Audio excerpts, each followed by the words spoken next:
Ayan, good morning mga kabukid.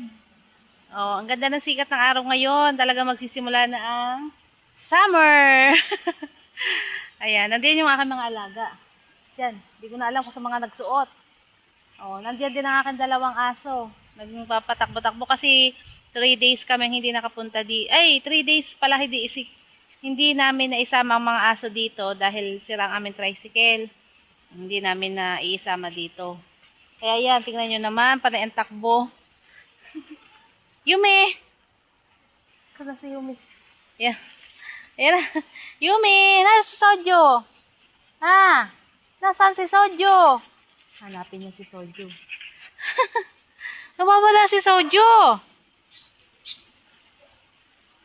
Sana kaya nagsuot ang aking mga alagang kambing. Kabukid, baka sumuot ang aking mga kambing doon sa malagong parte ng damo na yun. Akin munang hihilahin. Mamaya tayo magkwentuhan.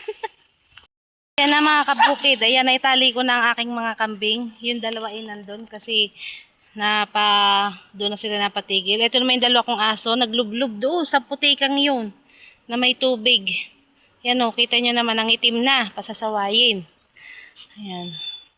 Ito na yung tambak ng balat ng buko na may iba na rin tambak. Yun, doon sa may itaas na yun. Doon na po yung amin. Pero hindi na po ako dumadaan dyan kasi dito nga po ako nahulog sa bangin na ito. Ayan, nahulog po ako sa bangin na yan kaya po may peklat ako sa may mata. At saka hanggang ngayon yung mukha ko masakit pa din. Pakita ko sa inyo. Ayan, ito yung naging peklat ko sa may mata ito. Tapos sa ito naman, buti hindi siya masyadong ito, untik na mabingot. Ayan, pikasin na nga yung mukha ko na kapeklat pa. Ayan, tapos ito yung napabangga sa akin na malmaan. Hanggang ngayon, masakit-sakit pa siya.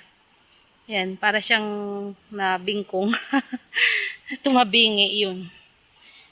Hulog kasi ako eh. Buti na lang nga, nabuhay pa ako. Swerte ko pa din. Pero ito, nandito pa rin ako sa bukid. Kahit na nagkandalaglag na aksidente ng daliri. Ito po yung daliri ko kasi nakikita ko ang daming nanonood nun. Ito po yung daliri ko na na-aksidente noon. Ayan. Ayan. Hindi siya normal. Ayan po. Napingas kasi yung dulo niyan. Ito naman na buo pa din pero tabingi siya. Ayan. Ayan po. Ayan. Ito yung kabila kong daliri. Ayan. At ito naman yung isa. Ayan. Siya po ay, pag nakaganyan, hindi ko na siya masyadong, hindi ko din siya, nahirapan akong ibuhat siya. Hindi ko siya kayang ibuhat. At ito po ay, manhid po yung pakaramdam ng dalawang daliri. Yun. Yan po nangyari sa akin dito sa bukid. Pero, andito pa rin ako eh. Nandito yung kabuhayan namin eh. Kaya, andito pa rin ako. Pero hindi na dumadaan dito sa bangin. Nagta-tricycle na kami. Kasi ang hirap. Minsan naman naglalakad doon sa isang kondon. Kasi kaya naman ako nakakadaan sa bangin. Kasi ang aming bahay ng kambing dati, nandito sa itaas. Gawa ng nanakawan kami noon.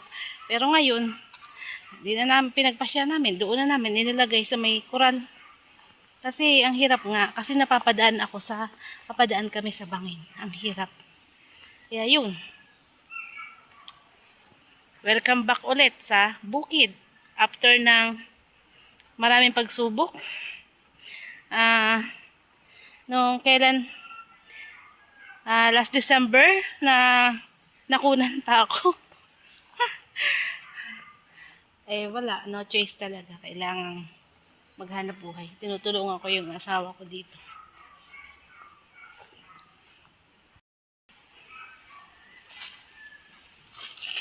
Ito ko din nilagay yung dalawang kambing kasi dito na sila napahinto. Hindi naman okay din naman yung damo dito kaya dito na lang sila.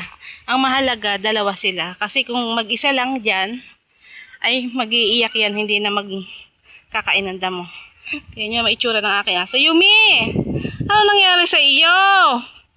Pagkakarating mo't nakakawala ka, ganyan ka. Hindi ka naman kalabaw. Oh. Ayun, nandun yung asawa ko. Ayun, oh. Ayun yung bakang huhulihin niya. Kaso hindi niya mahuli. Mailap. Hindi na ako pwedeng pumunta doon kasi lalong tatakbo yun. Takot sa akin yun eh. Pero takot din ako sa kanya. Baka kasi, takot sa tao, takot sa ibang tao. Yung asawa ko lang nakakalapit, pero yun, natatakot nga siya. Kaya doon niya dinadala kasi may mga bahay nga doon ng baka. Mas madali pagka nandun yung baka, mas madali siyang lagyan ng tali dahil nasa kulungan. Ang problema lang, yun, hindi nga niya mahuli. Ang hirap. Hindi ko naman siya pwedeng tulungan. Kasi salip na mahuli niya, ay lalo pang hindi.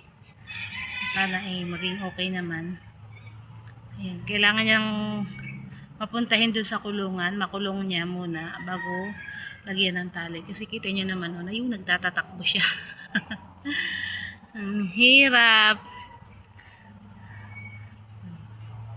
Yan naman mga bakang yan, parang pinapataba lang namin tapos ay ibebenta na kasi gusto nung kapatid niya, ang asawa ko, ibenta na kasi medyo matagal na nga siyang alaga namin. Kaso pumaya talaga sila nung tag-ulan, tapos hindi masyadong napapastol ng asawa ko gawa ng ayoko, ayun niya yata, parang malungkot siya pag mag-isa lang siya dito. Ako pa yung nagpupush siya kanya na, hindi mo ba ililipat yung baka? Ganun. Ilipat mo, doon, ganyan, doon, tinuturo ko. Kasi ako, nung ako talaga, kaya ako tumatagal dito. Kasi ang ginagawa ko talaga, ay, kung saan ko dinadala yung mga alaga ko dito, mga kambing. Minsan doon sa kabilang dulo doon, minsan kabilang dulo doon, minsan doon sa may taas na yun, minsan doon. Minsan doon, kung saan malago ang damo. Hindi ko hinahayaan na walang, ganyan lang kanipis yung kanilang kakaining damo. Kasi kung ganyan lang, talagang mamamayat sila. Kaya yun, doon ko dinala ngayon, madamo na doon. Pwede ko na rin sabihin sa kanya na dalhin niya din yung baka doon kasi maganda na ang damo. Tigil muna kami doon sa party doon. Kasi mga 1 week lang naman, madamo na ulit doon. Hindi ko na rin itinuloy yung pag dito. Yeah, nagtatakbo yung baka. Hindi ko tinuloy yung paggagamas dito kasi ayan nakain na rin ng mga kambing. At saka nakikita na yung yung mga damo na nagiging brown na. Parang magtatag-init ngayon ng sobra. Pakiramdam ko lang ganon. Kasi ayan pudpud na agad yung alam niyo ba yung pudpud, yung manipis na ang damo, kaya kailangang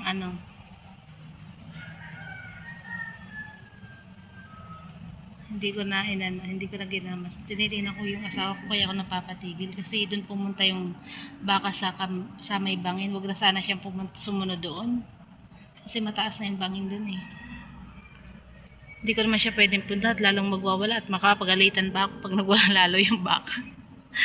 Ay Diyos ko, sana'y mahuli niya at sana hindi naman siya mapaano.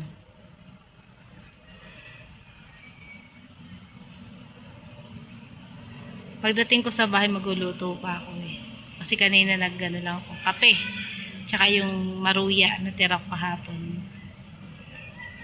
kasi yung karne na pero nagluto ako ng almusal na pang binalot. Makakain naman siya ng konti. Ako okay lang naman kahit yung maruya at kape lang. Frozen pa kasi yung bala ko magluto ng Bicol Express. Ayan, tingni, nagtatatamo. Kinakabahan ako sa bakang to Ayaw kasi pumasok doon sa may kulungan. Pero kung makakapasok ko yun doon sa may kulungan, mahuhuli yun. Ayaw ko naman kung kumanot. Baka naman ako ibanggain lang nun. Matapak-tapakan pa ako nun. Nakatakot. Itong mga alaga ko, yan, nakapwesto na rin sila. Kala nila, aalis na kami. Alam mo naman, ito yun naman. Ayan Nakapwesto na. Kasi nakasakay na ako, ibig sabihin, profesyon na rin sila. Yun, yung isa bumaba. Hanggang dito na lang mga kabukid. Maraming po salamat sa nanonood. Huwag kalimutan mag-subscribe, like, comment. Thank you.